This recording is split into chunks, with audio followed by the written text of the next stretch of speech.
50 men have been arrested, and all but one have been charged with attempting to molest a child. Even police are surprised at how many men showed up, some with dangerous criminal pasts. But first, let's hear what these suspects have to say to the officers leading them away. Again, Chris Hansen. What are you doing here today? First, they told their story to Dateline. And what were you going to do with the camera? Nothing. Nothing. But now they're in the hands of the sheriff's department. And if you think what the potential predators had to say to us was surprising, wait until you hear what they admit to detectives. This man had a secret life he hid from his family. But you've had sex with men before? It happens. It happens? Yeah. Does your wife know this?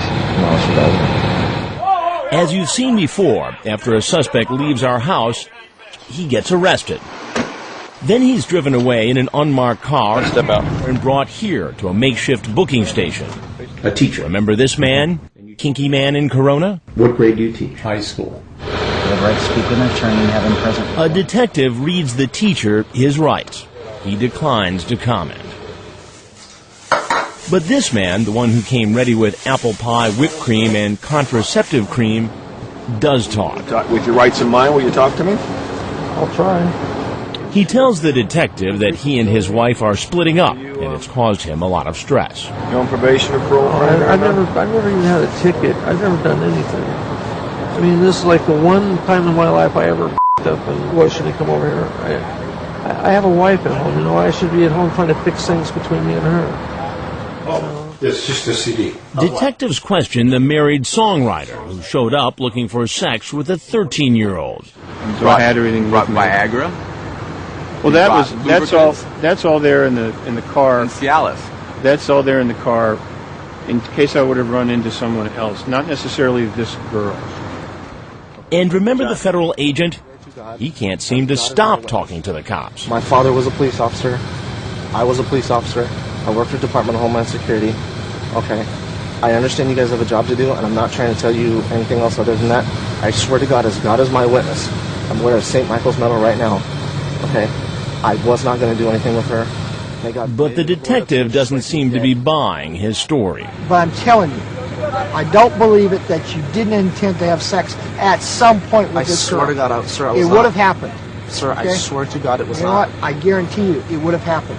And he's got one more thing to say to the disgraced federal agent. And in your position, you should know better. Sir, you know the law. That's even worse. You know what? That puts a bad mark on my job, on everybody. Every cop in this country, you put a bad mark on him. I know, sir.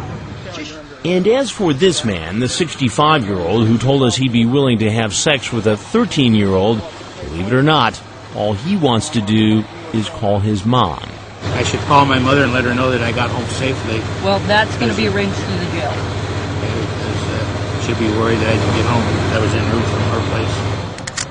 Because this is the first time law enforcement has stepped in and arrested the men right after they left the Sting House, this is the first time we get to see all of the men's personal belongings, which leaves little doubt as to their intent.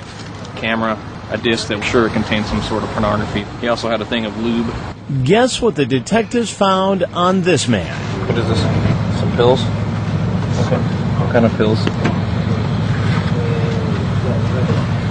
Where's the safe? Huh? Where's the safe? Roll off a new one. Well, tell me what kind of pills we're talking about. Those Viagra? He breaks down. Look, things will go a lot easier and a lot smoother if you calm down. Remember, he wasn't so upset when he was online trying to set up a sexual rendezvous with someone who said she was 13. Hyperventilating, getting so upset you can't talk is not going to help anybody. All right? So just calm down, okay? The girl's 12 that you're talking to. The cops worked from morning until night, booking the suspects, towing their cars, and shipping them off to jail. We'll take you over to the sheriff's station. Take a picture. We're going to transport you downtown Riverside, where our main correction facility is. In all, 50 men were booked on a variety of charges involving crimes against children, ranging from felony charges of attempted lewd acts with a child younger than 14 to sending child pornography. If watching the men in our report so far has disturbed you, wait until you meet these men. As the detectives start digging into their backgrounds, it becomes clear some of them have criminal histories, frightening criminal histories. What'd you do your time for? What were you charged with? I'd rather not say back there. Oh, I'll find out. I just gotta... We'll show you more arrests that lead us to some dangerous pasts. Who are these men? It turns out some of the potential sexual predators have lengthy rap sheets and a trail of very real victims.